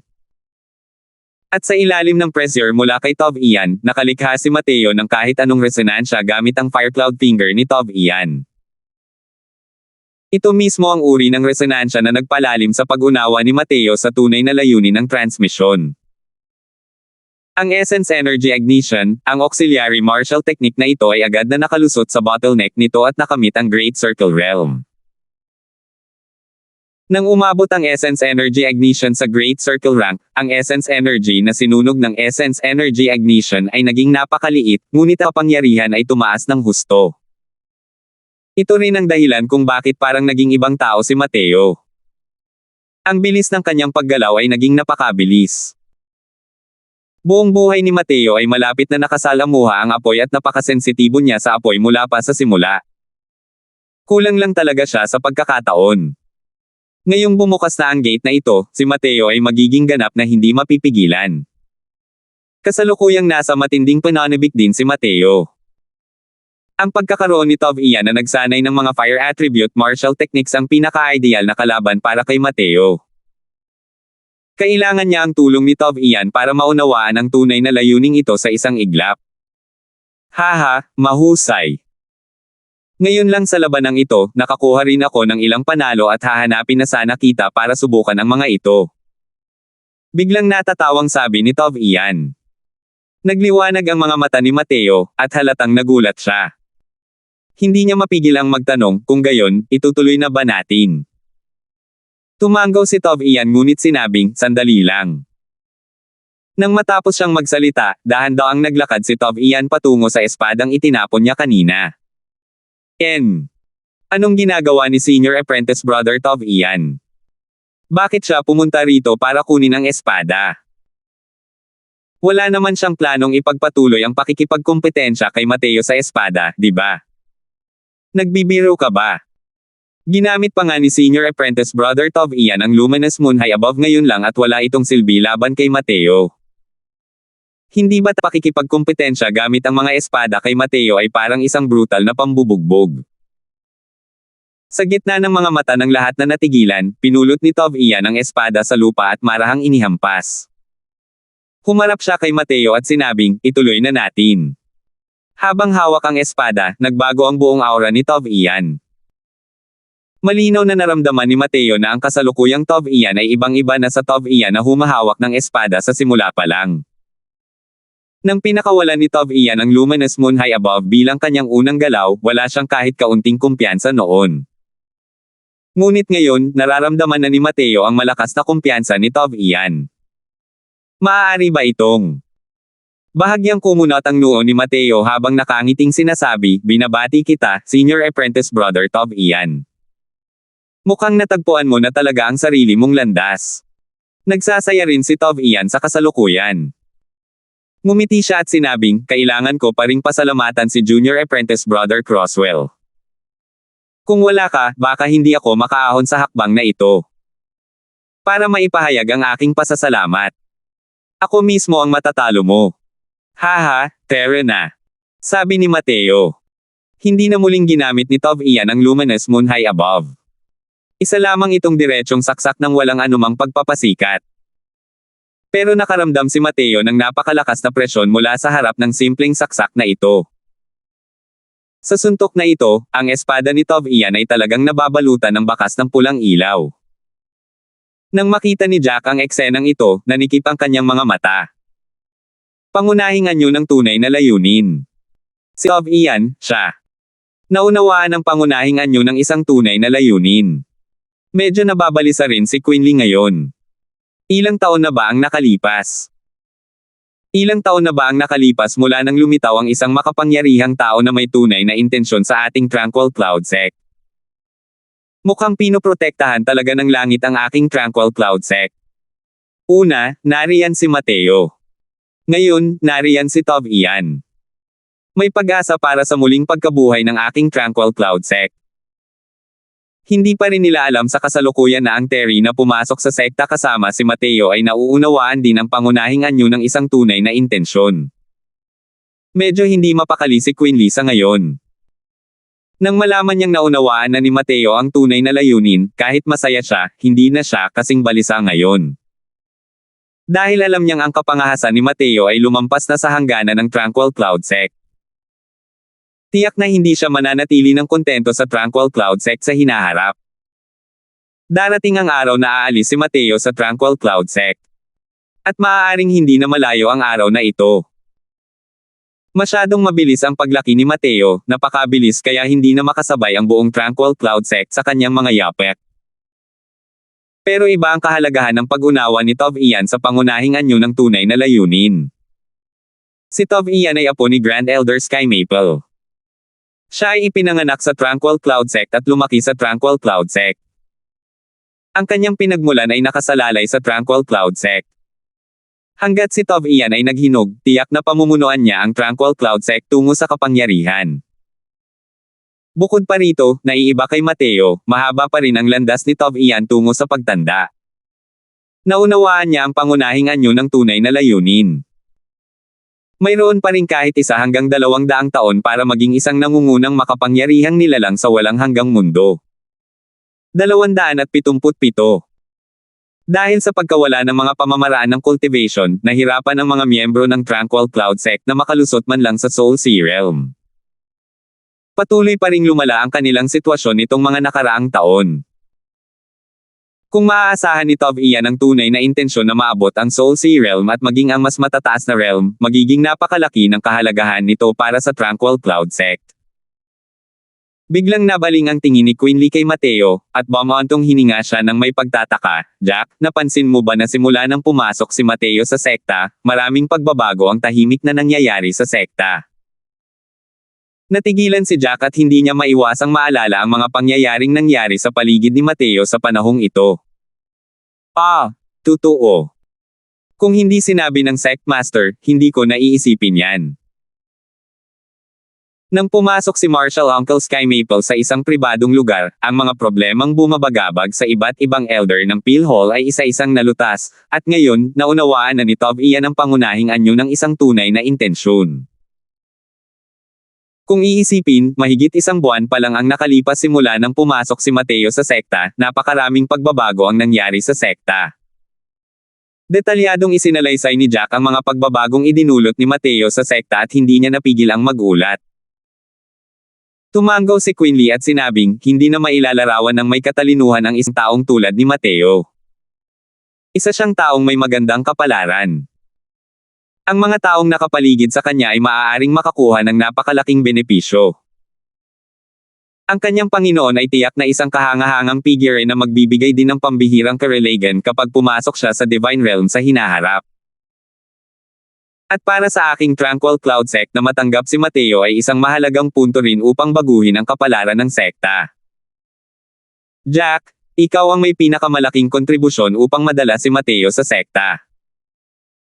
Kung si Mateo at ang Tranquil Cloud Sect ay nag-away dahil kay Gian, tiyak na magiging isang malaking sakuna ito sa hinaharap. Labis na natakot si Jack nang marinig niya iyon. Noon, wala siyang kahit kaunting pagkakaintindi kay Mateo. Dahil lang kay Yandel kaya siya nagka-interes. Kahit na natapos ni Mateo ang Nine Heavens Road sa Essence Chi Realm, pakiramdam niya ay marami lang siyang potensyal at wala nang iba. Sino ang mag-aakala na si Mateo ay may kapangyarihang baguhin ang buong sekta? Ngayong naiisip niya ito, pakiramdam niya ay labis siyang pinagpala. Sa plataporma, kaharap ang espadang ito mula kay Tov Ian, hindi nang ahas si Mateo na hamakin siya. Ang Essence Energy Ignition ay tuluyang pinakawalan. Siyam na espada, tindig. Siyam na espada bilang isa. Ang Nine Swords as One ang pinakamalakas na atake ni Mateo bukod sa Thousand Flowing Petals. Sa harap ng kahangahangang ataking ito mula kay Tov Ian, kinailangan ni Mateo na ibigay ang lahat. Para lang makita ang isang nakasisilaw na dilaw na ilaw ng espada at isang pulang apoy na ilaw ng espada na nagbanggaan. Boom! Boom! Isang malas na pagsabog ang umalangaw-ngaw. Isang napakalakas na pagsabog ang kumalat. Umalis kayo agad. Malapit nang bumigay ang plataporma. Biglang may sumigaw mula sa karamihan. Sa totoo lang, may mga ibang tao na kusang nagkalat nang hindi na niya kailangan pang isigaw. Isang malawak na bahagi ng no man's land ang lumitaw sa paligid ng plataporma. May mga hanay ng mga pormasayo na nagpoprotekta sa paligid ng plataporma na kayang magdepensa laban sa buong lakas ng isang middle stage Crystal Formation Realm martial artist. Ang pinakamalakas sa mga pangunahing disipulo ay ang half-step Crystal Formation Realm lamang. Ang depensibong pormasayo na ito ay higit pa sa sapat. Ngunit ang malalakas na atake ng dalawang taong ito ay higit na lumampas sa saklaw na ito. Ang depensang pormasayo ng plataporma ay kasalukuyang unti-unting naghihiwa-hiwalay at sa wakas ay nabubuksan na ng puwersa. Kaya nang sugatan ni Mateo si Afflex nang gamitin niya ang Nine Sword Stand sa Essence Chi Realm. Ngayong nasa middle stage Spirit Condensation Realm na siya, ang kapangyarihan ng Nine Sword Stance ay tumaas ng mahigit isang level. Ngunit ang kapangyarihan ng espada ni Tov Ian na nakaunawa sa pangunahing anyo ng isang tunay na layunin ay hindi mas malala pa. Kapag nagbanggaan ang dalawang ataking ito, paano makakapagdepensa laban dito ang isang simpleng middle rank tier 3 defensive formation? Dalawang anino ang lumipad paatras, malakas na bumagsak sa lupa. Ngunit sabay na gumapang ang dalawa palapit. Pinunasan ng bakas ng dugo sa gilid ng kanilang mga labi, at sabay-sabay silang nagsalita, muli. Gaya ng sabi nila, muling nag-atake ang dalawang tao gamit ang parehong galaw ng walang ibang sinabi. Nababaliw na ang 2 taong ito. Dali, umiwas kayo. Lumayo kayo ng mas malayo. Sira na ang porma sayo ng depensa. Kailangan nating lumayo pa para mapanood ang labanan, kung hindi ay tayo ang magiging sanhi ng pinsala.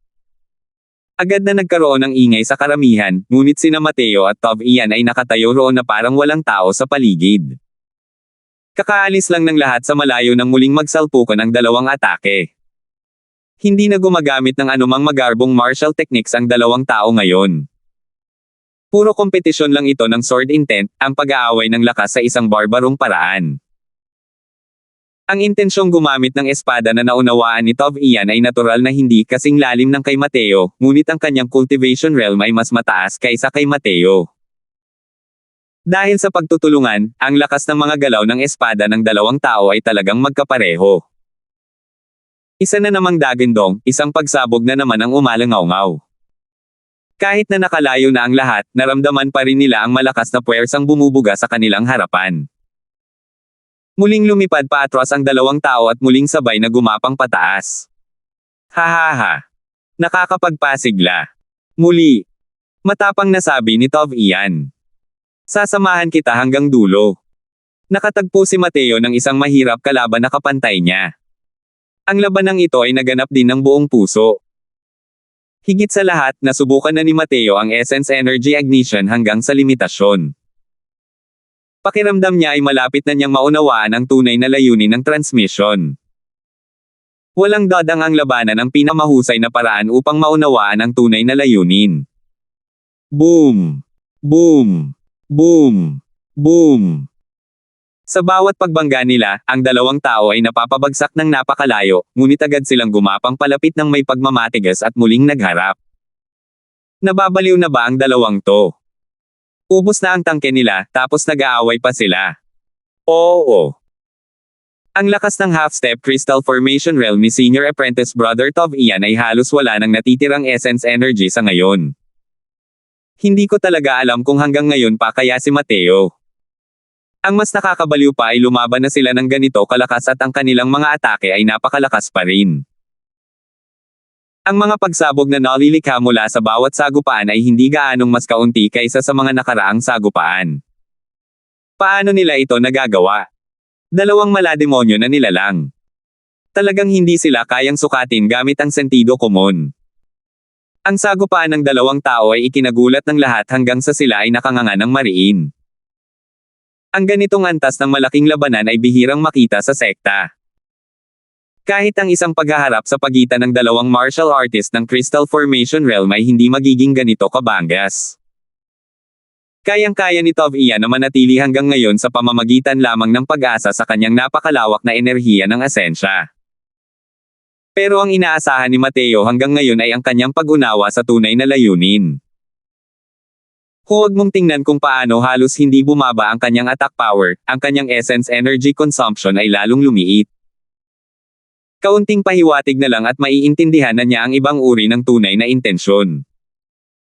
Halos mawalan na ng lakas si Mateo para iangat ang kanyang espada. Tiningnan niya si Tov Ian na nasa kabilang panig ng pagod. Hindi naman ito gaanong mas maayos kaysa sa kanya. Ito na ang huling bakas ng enerhiya ng asensya sa kanyang dantian. Kaunti na lang. Kaunti na lang. Hindi ako matatalo. Kailangan ko pa ring bumalik sa Divine Realm, paano ako matatalo rito?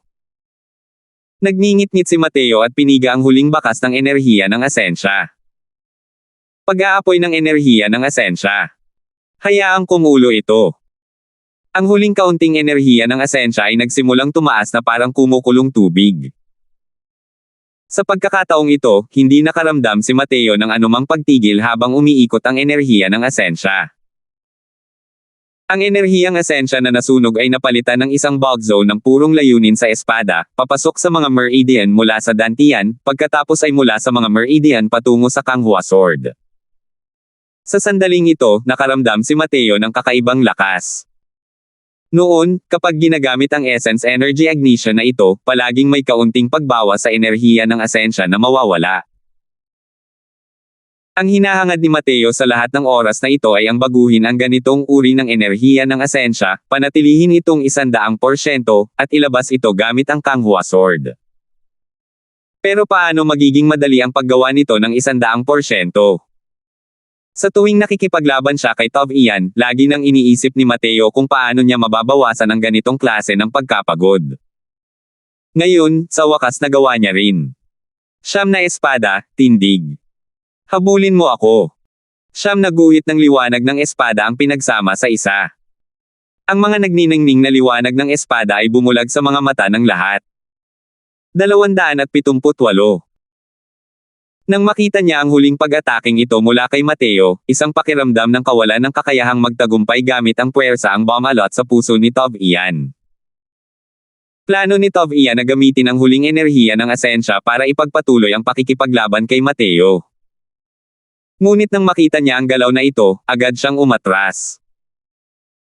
Ginamit niya ang huling piraso ng enerhiya ng essence para itulak ang kanyang movement martial technique, at nagsagawa ng isang dogging action ng may napakabilis na bilis. Tumili.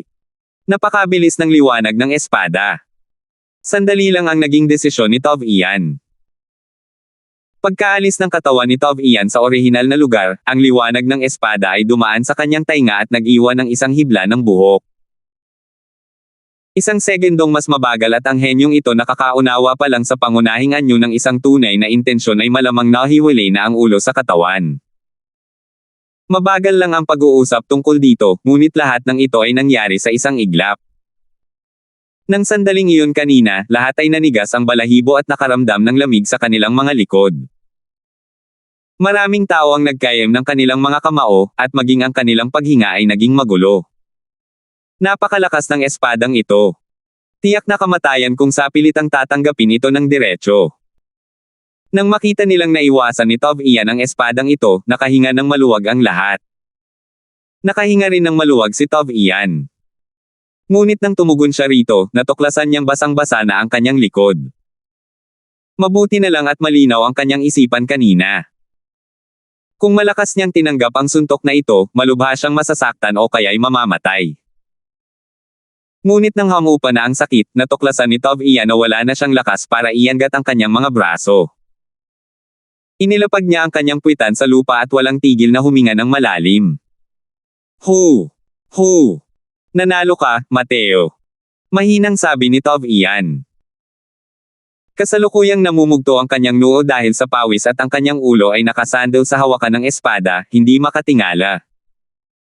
Wala lang sumagot ng ilang sandali matapos siyang magsalita at hindi niya maiwasang maguluhan.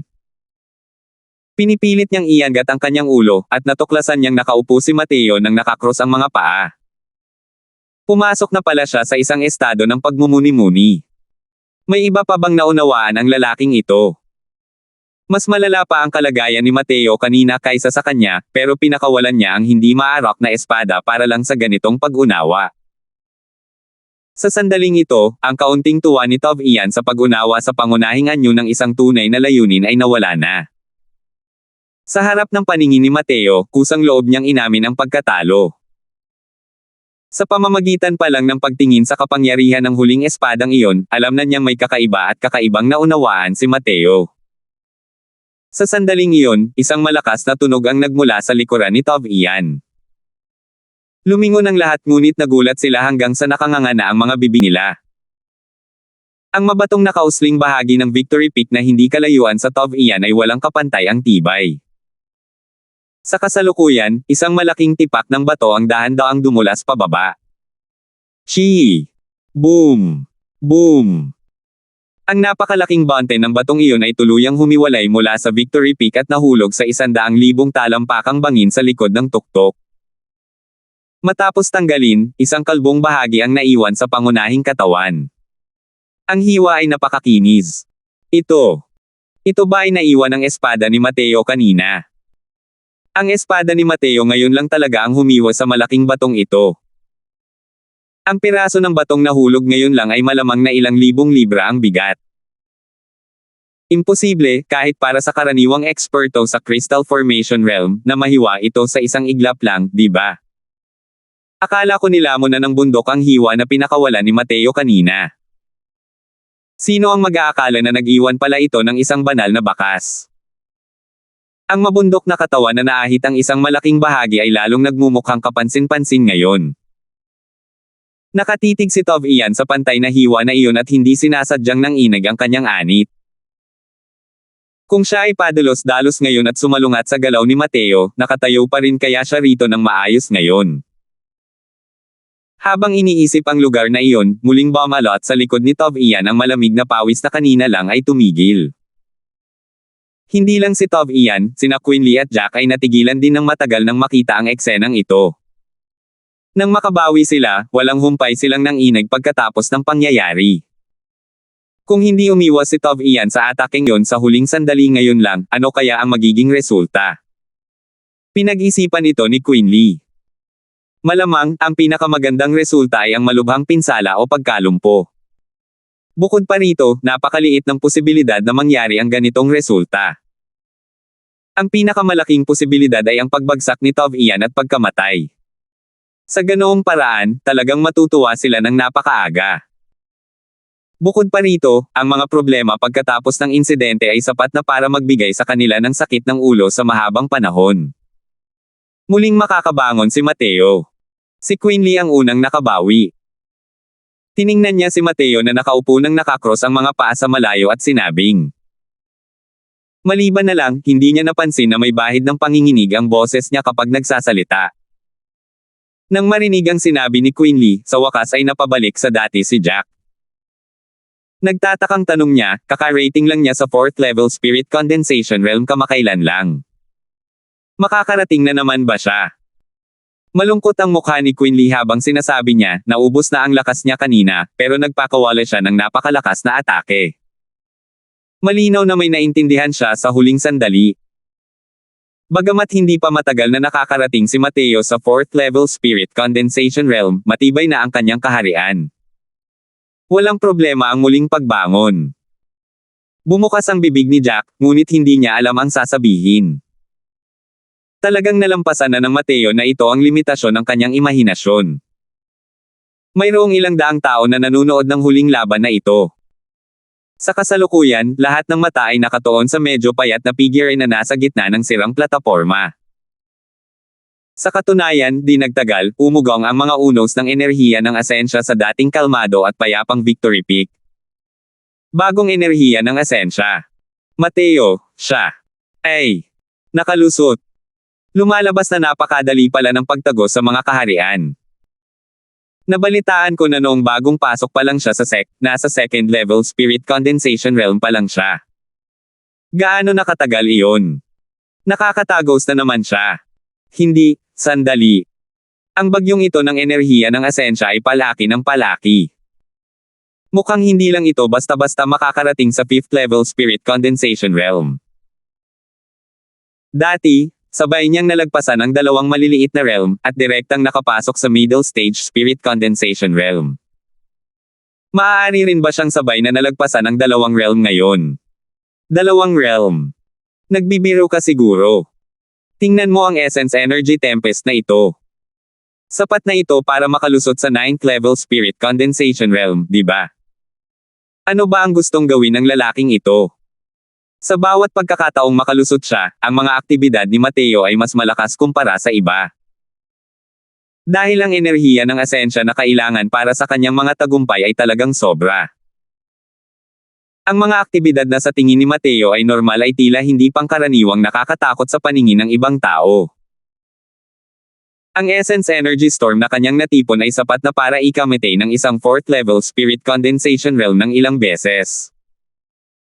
Hindi nagtagal, ang enerhiya ng Asensya na dati nang ginamit ni Mateo ay napunan na ng buo, at maayos siyang nakarating sa 5th level spirit condensation realm. Para sa kanya, ito ang pinakamababang kahilingan. Ngunit para sa iba, hindi ganoon. Mabilis na nakarating sa 5th level spirit condensation realm. Bakit pakiramdam ko ay wala siyang pakiramdam na malalampasan ang isang bottleneck? Base lang sa espada kanina, ang paglusot sa 5th level spirit condensation realm ay parang nabubuong kanal kapag umaagos ang tubig, di ba? Ang isang bagay na parang bottleneck ay ginagamit lamang para pabigatan tayo. Para sa mga henyong tulad ni Mateo, ang mga bottleneck ay palamuti lamang. Totoo.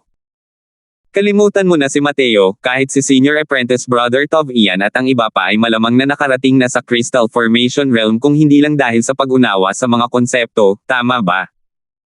Totoo iyan. Ang pag-unawa sa mga konsepto ay paglalatag ng pundasyon.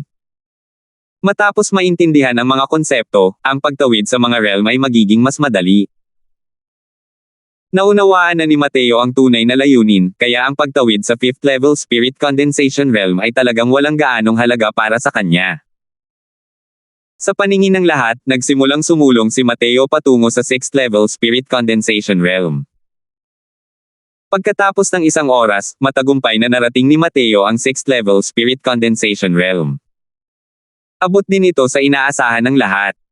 Gayunpaman, hindi pa ito tapos. 279.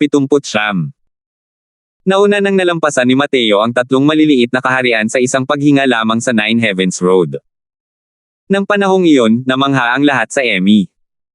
Pero kumpara ngayon, ang panahong iyon ay wala pa ring kwenta. Ang hirap ng pagpapalaki ng isang minor realm sa Spirit Condensation Realm ay mahigit 10 beses na mas mahirap kumpara sa Essence Tree Realm. Pero kahit na ganoon, ginawa pa rin ito ni Mateo nang walang pag-aalinlangan. Para sa kanya, walang tinatawag na hadlang. Bukod pa rito, naunawaan na ng kasalukuyang Mateo ang elementarya at tunay na layunin ng transmisyon. Hindi na mahalaga kay Mateo ang magkasunod na pagtawid sa 3 maliliit na kaharian. Kailangang malaman ng isa na ang karamihan sa mga martial artists sa Endless World ay hindi kailanman makakaintindi ng isang uri ng tunay na intensyon sa buong buhay nila. Mula rito, makikita kung gaano kataas ang panimulang punto para sa tunay na intensyon. Pero sa pananaw ng iba, hindi ito lubos na totoo. Ito. Nakakarating na ba siya sa ikapitong antas ng Spirit Condensation Realm? May mali ba? Kailan pa naging madali ang pagtawid sa mga kaharian ng ganito? Hindi ito isang maliit na realm. Mateo, direktang binabagtas niya ang kanyang sarili mula sa Middle Stage Spirit Condensation Realm patungo sa Late Stage Spirit Condensation Realm. Bagamat binigyang diin ni na Senior Apprentice Brother Tov Ian at ng iba pa ang pag-unawa sa mga konsepto, para hayaan silang lumagpas ng buong lakas, imposible ring maging katulad ni Mateo, tama ba? Hindi nakakapagtaka na namangha sila. Para sa mga normal na tagumpay, malamang naaabutin ito ng ilang buwan kahit para sa mga henyo tulad ni Tov Ian at Woody. Para makalusot tulad ni Mateo, huwag muna nating pag-usapan kung mamamatay ba sila sa Essence Energy Storm. Kahit na makalusot sila sa mga realm, malamang mas matagal pa silang maglalaan ng oras para pagtibayin ito. Sa ganitong paraan, mas malaki ang natatanggap kaysa sa natatamo. Sa mismong sandaling ito, isang disipulo ang nag-ulat kay Queen Lee. Sect Master, may dumating na sugo mula sa Heavenly Sky Sect. Nakarating na siya sa Victory Peak. Kumunat ang noo ni Queen Lee at sinabing, bakit ka nagpapakita ng ganyang kalabisan? Kailangan mo pa ba akong turuan ng lahat ng ito? Kapag bumibisita sa ibang mga sekta, karamihan ay maghihintay sa host sa main hall at magkikita lamang pagkatapos itong iulat ng disipulo. Walang anumang loika ang paggala ng walang pakundangan. Ang mga kilos ng sugo ng Heavenly Sky Sect ay nagpapakita ng labis na kawalang galang sa hukbo. Nang marinig ni Queen Lee na ang sugo ng Heavenly Sky Sect ay nakarating na sa Victory Peak, ang una niyang reaksyon ay natural na ang nag-uulat na disipulo ay walang malay at direktang dinala ang tao rito. May asar na sabi ng disipulong iyon, pinayuhan ko ang sugo na maghintay sa pangunahing bulwagan para makapag-ulat ako sa Sect Master, pero sumunod siya agad dito. Sinabi pa niya. Ano ang sinabi? Hindi nangangahas magsabi ang disipulong ito. Inutusan kitang sabihin, kaya sabihin mo na. Bakit ka nauutil? Nagngingit-ngit ang mga ngipin ng disipulo at sinabing, sabi niya, ang ating Tranquil Cloud Sect ay bahagyang mas malakas lamang kaysa sa mga pangalawang uri ng sekta at hindi karapat-dapat sa titulong isa sa 8 dakilang sekta. Ang Heavenly Sky Sect ang pinuno ng mga dakilang sekta ng Southern Domain. Bilang sugo ng Heavenly Sky Sect, ang pagtingin-tingin sa paligid ay nagbibigay sa atin ng mukha ng Tranquil Cloud Sect. Natakot ako. Kaya dinala ko siya rito ng direkta. Ang disipulo ay napuno ng matuwid na galit habang nagsasalita. Maliwanag na siya ay puno ng kinikimkim na galit. Nagalit si Jack nang marinig iyon at sinabing, sumusobra na talaga ang Heavenly Sky Sect. Sa tingin ko, Sect Master, palayasin mo na lang siya agad.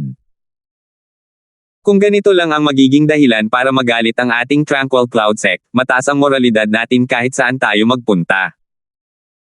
Ang disipulo ay mayroon ding mukha na puno ng matuwid na galit sa tabi. Malinaw na sumasang-ayon siya sa opinyon ng Hallhead Brown. Kanina, muntik na niya itong sampelan sa mukha dahil sa matayog at makapangyarihang anyo ng sagong iyon. Ngunit si Quinley ay hindi kasing balisa ni Jack Brown. Sinabi niya sa disipulo, hindi ba siya sumama sa iyo? Nasaan siya? Mukhang may nakitang interesante ang sugo ngayon lang sa plaza, kaya nanatili siya. Natakot ang disipulong ito na baka magkamali ako, kaya nagmadali akong pumunta para magulat sa Sect Master, sabi ng disipulo. Bumalik na sa normal ang ekspresyon ni Quinley. Tumanggaw siya at sinabing, magaling ang ginawa mo. Ako ang nagkasala sa iyo. Isama mo ako sa mensaherong ito. Sect Master. Sapat na ang pang-aapi sa atin ng Heavenly Sky Sect nitong mga nakaraang taon. Ngayon, kahit isang maliit na sugo ay nang-ahas na sakyan ang ating mga ulo para magtapon ng basura. Galit na sabi ni Jack. Tumingin si Quinley kay Jack at bumaantong hininga, bagamat marangal ang mamatay ng may karangalan kaysa mabuhay ng walang karangalan, sa aking kalagayan, dapat kong isaalang-alang ang kinabukasan ng sekta. Maging sina Mateo, Woody, o Tov Ian man. Silang lahat ang kinabukasan ng sekta. At ang aming misyon ay hindi ang magpakita ng katapangan kahit sandali, kundi ang tiyakin ang paglago ng mga henyong ito. Naging seryoso ang tingin ni Jack habang sinasabing, pero ang Heavenly Sky Sect ay masyadong mapang-api. Kahit isang maliit na sugo ay nang-ahas na maglakad-lakad sa harap natin ngayon. Lalo na ang iba. Tayo naman ang pinakamatataas na ranggo ng isang sekta, hindi na kailangang yumuko sa harap ng isang sugo, di ba? Nalungkot si Quinley at sinabing, Jack, napaka-inosente mo. Sa mundo ng martial arts, ang malakas ang laging naghahari. Wala ka bang kahit kaunting pag-unawa? Hindi ibinibigay sa iyo ng iba ang dignidad, kundi ikaw ang nagbibigay nito sa iyong sarili. Kung tayo ay may lakas ng Soul Sea Realm, bakit pa natin kailangang umangkop sa kanilang kalooban? Ngayon na ilang magagandang panla na ang lumitaw sa ating sekta, hindi sila dapat masira sa ating mga kamay. Ang mga salita ni Quinley ay nagpalungkot kay Jack na hindi makapaniwala. Ang malalakas ang palaging nangingibabaw sa mundo ng martial arts. Ang mahihina naman ay inaalis lamang at hindi nakikiramay. Makapangyarihan ang Heavenly Sky Sect, kaya naman nang-ahas ang mga miyembro ng kanilang sect na maging walang pigil. Bagamat maaaring pansamantalang makapagbigay ng ginhawa ang paraan ng paggawa ni Jack, magiging masyadong seryoso ang kalalabasan. Kapag nabigyan na sila ng kontrol, maaaring gamitin ito ng Heavenly Sky Sect bilang pagkakataon para magsimula ng digmaan sa sect laban sa Tranquil Cloud Sect. Kung ganoon, magiging seryoso ang mga kahihinatnan. Hindi ito nagbubunsod ng maling alarma. Ang mga mabangis na ambisyon ng Heavenly Sky Sect ay nabunyag na. Posible ang pagsisimula ng isang digmaan sa pagitan ng mga sekta. Dahil sa lakas ng Heavenly Sky Sect, mahihirapan ang Tranquil Cloud Sect na makatakas sa kapalaran ng pagkalipol ng sekta. Ang pagkakaiba sa pagitan ng nangungunang sekta at ng pinakamababang sekta ay talagang napakalaki. Sa Heavenly Sky Sect, kakaunti lang ang mga powerhouse ng Soul Sea Realm. Samantalang ang Tranquil Cloud Sect ay mayroon lamang Sky Maple, isang powerhouse na ito ng Soul Sea Realm. Si Grand Elder Sky Maple ay isa lamang alchemist. Balewala ang kanyang kapangyarihang lumaban. Dahil sa napakalaking pagkakaiba, ang pagiging medyo arrogant ng Heavenly Sky Sect ay may katwiran. Bilang Panginoon ng isang sekta, natural lamang na hindi maaaring maging katulad ni Jack si Quinley pagdating sa mga problema. Kailangan niyang isaalang-alang ang pangkalahatang sitwasyon. Lalo na pagkatapos mapanood ang laban kanina, mas lalong hindi handang magsimula ng laban si Quinley sa Heavenly Sky Sect ng madali. Hanggat mabilis na nakakabangon si Mateo, ano ang maituturing na halaga ng Heavenly Sky Sect? Bago pa man ganap na mabalutan ng balahibo ang mga pakpak, lubhang kailangan ang pagtitiis. Di nagtagal, sinamahan ng disipulo sina Queen Lee at Jack upang makita ang sugo ng Heavenly Sky Sect. Dumating na ang senior apprentice brother Zuriel, Sect Master Lord, pagpapakilala ng disipulo. Sumulyap ang sugo kay Queen Lee ngunit wala siyang balak na bumati. Bumalik ang tingin niya kay Mateo na kasalukuyang sumusugod. Ang kanyang mayabang na kilos ay talagang nabunyag.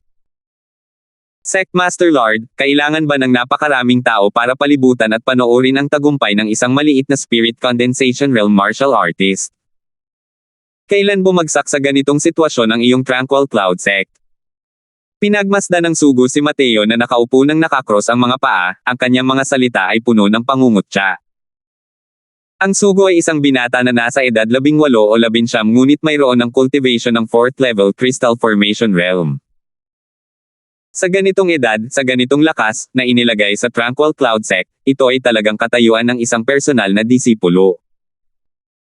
Maliban na lang, ang unang pangungusap noong nakilala ko siya ay labis na ikinadismaya ng mga tao. 280. Hindi nagalit si Queen Lee. Gumamit lang siya ng kakaibang ekspresyon para tingnan ang batang sugo na ito. Nang makita ng sugo na walang reaksyon si Queen Lee pagkalipas ng mahabang panahon, hindi niya sinasadyang lihim na nagalit. Nang lumingon ang sugo at nakita ang ekspresyon ni Queen Lee, hindi niya maiwasang mamangha. Nagtatakang nagtanong siya, bakit? Mali ba ang pagkakasabi ko?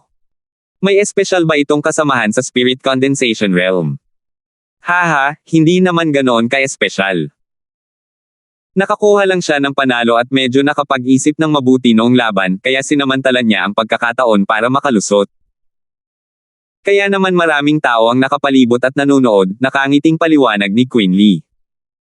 May mapanghamak na tingin ang sugo ng marinig iyon. Kung hindi ako nagkamali ng tingin, mukhang ito ang nakakuha ng unang pwesto. Habang nagsasalita siya, umiling siya at naaawa na sinabi, ang iyong Tranquil Cloud Sect ay talagang humihina sa paglipas ng panahon. Ang isang batang lalaki sa 6th level Spirit Condensation Realm ay maaaring makakuha ng unang pwesto sa malaking kompetisyon ng sect. Isang biro. Si Jack ay nakatayo sa tabi ng matyaga. Nang marinig niya ang mga salitang iyon, agad niyang gustong humakbang paarap at kumawala sa kanyang sigla ngunit pinigilan siya ni Queen Lee. Ano? Mukhang may hinanakit sa akin si Hallhead Brown. Halika, halika, halika. Halika ka lang. Basta't hindi ka natatakot na lumapit ang aking Panginoon para maghiganti. Nang makita ang galit na anyo ni Jack, hindi alam ng sugo kung ano ang tinatawag na takot. Sa halip, inilabas niya ang sarili niyang Panginoon, at lalong nagmalabis ang kanyang kayabangan. Sa totoo lang, galit na si Queen Lee sa kanyang puso, ngunit bilang Sect Master, wala siyang ibang magawa kundi pigilan ang galit na ito. Malinaw na nakilala siya at si Jack ng sagong ito, ngunit hindi pa nila ito nakikilala, kaya natural lamang na hindi nila alam kung sino ang makapangyarihang Diyos ng kanyang Panginoon. Jack, ikaw muna ang umalis. Maestro ng sekta. Umalis ka. Nagngingit-ngit si Jack, pinagpag ang kanyang mga manggas at umalis.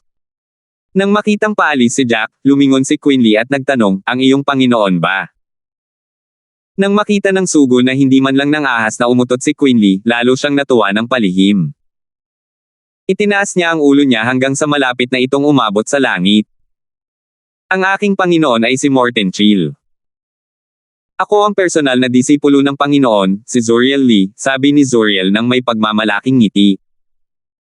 Natural lang na hindi magpapakatanga si Queen Lee sa harap ng isang nakababata, ngunit nag-aalala siya sa kanyang puso. Siyempre, kilala niya itong si Morten. Isa siya sa mga dakilang elder ng Heavenly Sky Sect, isang makapangyarihang Soul Sea Realm. Kung titingnan mo nga, kaedad lang din ba niya ang punk na ito? Hindi nakakapagtaka na ang punk na ito ay nangahas na maging ganito kawalang galang. Lumalabas na mayroon pala siyang ganoong kalaking suporta. Pinipigilan ni Queen Lee ang kalungkutan sa kanyang puso, at nagtanong, bakit ka ipinadala rito ng iyong kagalang-galang na sekta? Sabi ni Zuriel, syempre, para sa isang bagay na mabuti. Pero ang bagay na ito ay kailangang maghintay pa mamaya. Sa ngayon, bigla na lang akong nagkaroon ng inspirasyon at pakiramdam ko ay malapit na akong makalusot sa mga kaharian. Maganda ang lugar na ito. Makakalusot ako rito. Pagkatapos, nang hindi man lang hinintay na sumang-ayon si Quinley, mabilis siyang lumapit sa hindi kalayuan kay Mateo nang may kasamang kislap. Nagbago ang ekspresyon ni Quinley. Huli na ang lahat para subukang pigilan ito. Nagsimula nang magtipon ang bagyo ng enerhiya ng asensya ni Zuriel. Mabilis na nagtagpo ang dalawang bagyo ng enerhiya ng asensya. Kung gagawa ng hakbang si Quinley para guluhin ang tagumpay ni Zuriel, tiyak na makakasagabal din ito sa tagumpay ni Mateo. Nagngalit ang mga ngipin ni Quinley sa puot. Mukhang na-spoil ng husto ni Morten itong si Zuriel. Sa totoo lang, napakapursigido niya talaga sa mga ginagawa niya. Paano makakalusot itong si Zuriel? Malinaw na gusto niyang sampelan ang mukha ng Tranquil Cloud Sect. Si Zuriel na ito ay nasa lakas ng 4th level Crystal Formation Realm. Ngayon, balak na niyang makalusot sa 5th level Crystal Formation Realm. Pero si Mateo ay nakakalusot pa lamang sa 7th level Spirit Condensation Realm. Paano siya maihahambing kay Zuriel? Tiyak na tuluyang mabubure ang momentum ng Essence Energy Storm kung makakalusot si Mateo sa tabi ng isang martial artist ng 4th level Crystal Formation Realm. May masamang iniisip si Zuriel. Ito ang gusto niyang dahilan para mabaigo si Mateo sa kanyang tagumpay sa pamamagitan ng pagsira sa sarili niya ng sabay. Kapag nabigo si Mateo sa kanyang tagumpay, tuluyan nang mawawala ng puri ang Tranquil Cloud Sect. Bukod pa rito, ang pagkabigo sa pag-abot sa tagumpay sa pagkakataong ito ay tiyak na maglalagay ng napakalaking anino kay Mateo. Ang pagnanais na makaabot muli ay hindi na ganoon kadali.